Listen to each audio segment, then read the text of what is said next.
भारत के राष्ट्रपतियों की सीरीज मिस्टर प्रेसिडेंट के पिछले एपिसोड में हमने जाना था कि कैसे 1962 का राष्ट्रपति चुनाव एकतरफा रहा। विपक्ष की तरफ से कोई भी आधिकारिक उम्मीदवार खड़ा नहीं किया गया। सिर्फ दो निर्दलीय उम्मीदवार खड़े हुए और डॉक्टर राधाकृष्णन बड़े आराम से एकतरफा राष्ट्रपति चुनाव जीत गए। और अब आगे की कहानी। 1967 में देश में राष्ट्रपति पद के लिए चौथे चुनाव की तैयारी थी। कांग्रेस इस समय तक अपने मजबूत दरख्त नेहरू और लाल बहादुर शास्त्री दोनों को खो चुकी थी। कांग्रेस दिन पर दिन कमजोर हो रही थी। जनसंघ और क्षेत्रीय पार्टियों का दबदबा बढ़ने लगा था। लगभग एक वर्ष पहले ही प्रधानमंत्री बनी इंदिरा गांधी में कांग्रेस अपनी उम्मीद खोज रही थी, लेकिन मीडिया और कांग्रेस सिंडिकेट उन्हें गूंगी गुड़िया कहकर वक्त का मखौल बना रहा था। अब तक कांग्रेस का एक छत्र राज हुआ करता था, लेकिन राष्ट्रपति के चुनाव के समय कई राज्यों में गैर कांग्रेसी सरकारें आ चुकी थी। 1967 के आम चुनाव में भी कांग्रेस का प्रदर्शन बेहद कमजोर था। एक तबका डॉक्टर राष्ट्रपति राधाकृष्णन को ही फिर से राष्ट्रपति बनाने की मांग कर रहा था। कांग्रेस के दिग्गज कामराज भी चाहते थे कि डॉक्टर राधाकृष्णन ही फिर से राष्ट्रपति पद के लिए खड़े हों, लेकिन राधाकृष्णन खुद पीछे हट गए। उन्हें लगा कि इंदिरा गांधी सपोर्ट नहीं करेंगी और इसकी उनकी अपनी वजह थी। राधाकृष्णन खुले विचार वाले व्यक्ति थे। पठन पाठन में विशेष रुचि रखने वाले दार्शनिक स्वभाव के राधाकृष्णन ने एक बार खुलकर कह दिया था कि सरकार अपने कर्तव्यों से पीछे हट रही है। ऐसे में अगला राष्ट्रपति कौन हो, इंदिरा गांधी उनके करीबी इसी मंथन में जुटे हुए थे। एक तरफ कांग्रेस समर्थित कैंडिडेट में जाकिर हुसैन, तो दूसरी तरफ रिटायर्ड चीफ जस्टिस के सुब्बा राव।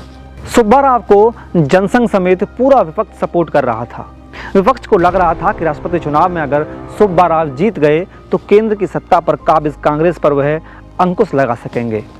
कुछ विपक्षी नेता मानकर चल रहे थे कि जाकिर हुसैन की हार के बाद इंदिरा गांधी की सरकार गिर जाएगी। ऐसा हुआ कुछ नहीं और दोनों तरफ से क्रॉस वोटिंग हुई। हालांकि जाकिर हुसैन के नाम पर कांग्रेस में आम सहमति इतनी आसानी से नहीं बनी।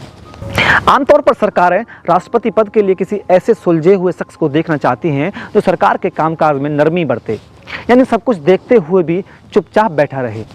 आज़ादी के 20 साल बाद देश को तीसरा राष्ट्रपति मिलना था और पहली बार कोई मुस्लिम इसकी रेस में था। जनसंघ ने आपत्ति उठाई कि एक मुस्लिम को राष्ट्रपति के तौर पर स्वीकार करने के लिए देश के लोग राजी नहीं हैं। हिंदू मुस्लिम की खाई को पाटने और जाकिर हुसैन की उम्मीदवारी को मजबूत करने के लिए इंदिरा गांधी ने जेपी से संपर्क किया। अगली सुबह जेपी का बयान अखबारों में छपा।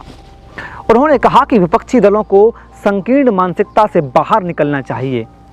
अगर जाकिर हुसैन साहब राष्ट्रपति नहीं चुने जाते हैं तो यह देश की कौमी एकता के लिए ठीक नहीं होगा।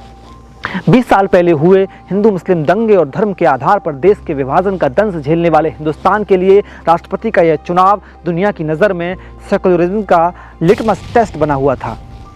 कांग्रेस की तरफ से आलोचना की गई कि सुप्रीम कोर्ट का चीफ जस्टिस रहने के बाद राष्ट्रपति का चुनाव लड़कर सुब्बा राव गलत उदाहरण पेश कर रहे हैं।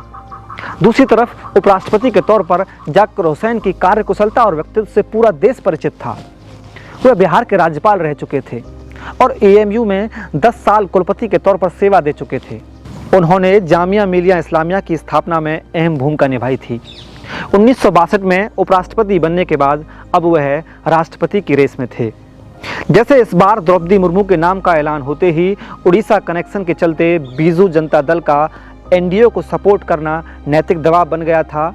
इसी तरह बिहार का राज्यपाल रहने के कारण तत्कालीन गैर कांग्रेसी विधायकों से भी जाकिर हुसैन के लिए वोट मांगे गए थे। बताते हैं कि खुद इंदिरा गांधी ने बिहार के गैर कांग्रेसी सीएम से अपील की थी कि वह जाकिर हुसैन को सपोर्ट करें। इसका असर भी नतीजों में दिखाई दिया। कांग्रेस की 3 सदस्यों से ज़्यादा संख्या पर जाकिर हुसैन के नाम पर वोटिंग हुई। इस चुनाव में 8,38,170 वोट पड़े, जिनमें हुसैन को 4,71,244 और सुब्बा राव को 3,63,971 वोट मिले। इस तरह देश को पहला मुस्लिम राष्ट्रपति मिला। अपने भाषण में उन्होंने कहा था, पूरा भारत मेरा घर है और यहाँ के सभी लोग मेरा परिवार हैं। 6 मई 1967 को अचानक ऑल इंडिया रेडियो पर प्रसारण रुकता है और विशेष सूचना प्रसारित की जाती है। कांग्रेस समर्थित उम्मीदवार डॉक्टर जाकिर हुसैन के जीत की घोषणा की जाती है और देश का मुस्लिम तबका जश्न में डूब जाता है। दिल्ली की सड़कों पर जुलूस निकल पड़े और यहाँ तक कि राष्ट्रपति की जीत का ऐलान जामा मस्जिद से किया गया। मुसलमानों के खुश होने की अपनी खास वजह थी। जरा उस हालात में जाकर सोचिए, 20 साल पहले एक मुस्लिम लीडर मोहम्मद अली जिन्ना ने यह सोचकर मुस्लिमों के लिए पाकिस्तान बनवा दिया कि हिंदू अत्याचार करेंगे और मुसलमानों को उनका हक नहीं देंगे। लेकिन भारत में रुके मुस्लिम समुदाय ने हिंदू लीडर महात्मा गांधी की बातों पर भरोसा किया और 20 साल में ही देश के सर्वोच्च संवैधानिक पद पर एक मुस्लिम बैठने जा रहा था। विदेशी मीडिया ने तब कहा था कि सेकुलरिज्म के लिटमस टेस्ट में भारत पास हो गया है। इंदिरा गांधी ने खुद डॉक्टर जाकिर हुसैन के घर जाकर जीत की बधाई दी, हालांकि तब तक उन्हें राष्ट्रपति राधाकृष्णन खुशखबरी दे चुके थे। जब भारत को आज़ादी मिली तो उस वक्त जाकिर हुसैन अलीगढ़ मुस्लिम यूनिवर्सिटी के वाइस चांसलर बनने को तैयार हो गए। विभाजन के बाद ये यूनिवर्सिटी मुश्किल दौर से गुजर रही थी, क्योंकि पाकिस्तान की मांग के आंदोलन में इस यूनिवर्सिटी के शिक्षकों और छात्रों का एक धड़ा भी शामिल था। अलीगढ़ यूनिवर्सिटी के मुश्किल दौर में डॉक्टर जाकिर हुसैन ने 1948 से 1956 तक अपनी अगुवाई में चीज़ों को बहुत बेहतरीन ढंग से संभाला। वाइस चांसलर का कार्यकाल पूरा करने के बाद उन्हें 1956 में राज्यसभा के लिए नामांकित किया गया, लेकिन वह अपना कार्यकाल पूरा नहीं कर पाए। जवाहरलाल नेहरू ने उन्हें वहां से हटाकर बिहार के राज्यपाल का पद संभालने के लिए कहा, जिसे उन्होंने मान लिया। 1957 से 1962 तक बिहार के राज्यपाल का कार्यभार संभाला। उसके बाद 1962 से 1967 तक देश के दूसरे उपराष्ट्रपति के रूप में उन्होंने देश की सेवा की। विभाजन के वक्त उनके परिवार के अधिकतर लोग पाकिस्तान चले गए। आज़ादी से काफ़ी पहले उनके भाई महमूद हुसैन पाकिस्तान मूवमेंट में शामिल हुए और वह मोहम्मद अली जिन्ना की मुस्लिम लीग के एक बड़े नेता थे। उन्हें बाद में पाकिस्तान की संविधान सभा का सदस्य भी बनाया गया। 1951 की शुरुआत में उन्होंने पाकिस्तान के शिक्षा मंत्री और कश्मीर मामलों के मंत्री के तौर पर काम किया। हुसैन के भतीजे अनवर हुसैन पाकिस्तान टेलीविज़न कॉरपोरेशन के निदेशक बने। उनके एक चचेरे भाई रहमुद्दीन खान पाकिस्तान सेना की संयुक्त चीफ ऑफ स्टाफ कमेटी के अध्यक्ष और बलूचिस्तान और सिंध के राज्यपाल रहे। जाकिर हुसैन के जिन रिश्तेदारों ने भारत में रहने का विकल्प चुना, वे भी बड़े पदों पर रहे। उनके छोटे भाई यूसुफ हुसैन अलीगढ़ मुस्लिम विश्वविद्यालय के कुलपति बने। उनके भतीजे मसूद हुसैन जामिया मिलिया इस्लामिया के कुलपति थे। हुसैन के दामाद खुर्शीद आलम खान कई साल तक कर्नाटक के राज्यपाल रहे और उनके पोते सलमान खुर्शीद मनमोहन सिंह सरकार में विदेश मंत्री रहे। हैदराबाद में जन्मे जाकिर हुसैन ने कम उम्र में ही अपने माता पिता को खो दिया था। भारत के रत्न अब देश के राष्ट्रपति बन चुके थे। पश्तून मुसलमानों के अफरीदी परिवार से ताल्लुक़ रखने वाले जाकिर की जीत की चर्चा पाकिस्तान में भी खूब हुई थी। 20 साल में पाकिस्तान और हिंदुस्तान की तरक्की की तुलना हुई तो भारत कहीं बहुत आगे पाया। आज की पीढ़ी में डॉक्टर जाकिर हुसैन को सफ़ेद गांधीवादी टोपी, सफ़ेद फ्रेंच दाढ़ी और आँखों के आगे शान से ढके काले चश्मे से पहचानती है। यही तस्वीरें गूगल से लेकर किताबों तक में मिलती है। अलीगढ़ मुस्लिम यूनिवर्सिटी की स्टाइल उनके पहनावे में झलकती थी। शायद कम ही लोगों को पता होगा कि डॉक्टर जाकिर हुसैन यूपी के फर्रुखाबाद ज़िले के रहने वाले थे। कायमगंज से 1.5 मील के फासले पर जाकिर का पतौरा गांव है। हाँ, उनका जन्म हैदराबाद में हुआ था, क्योंकि उनके पिता वहीं पर कामकाज किया करते थे।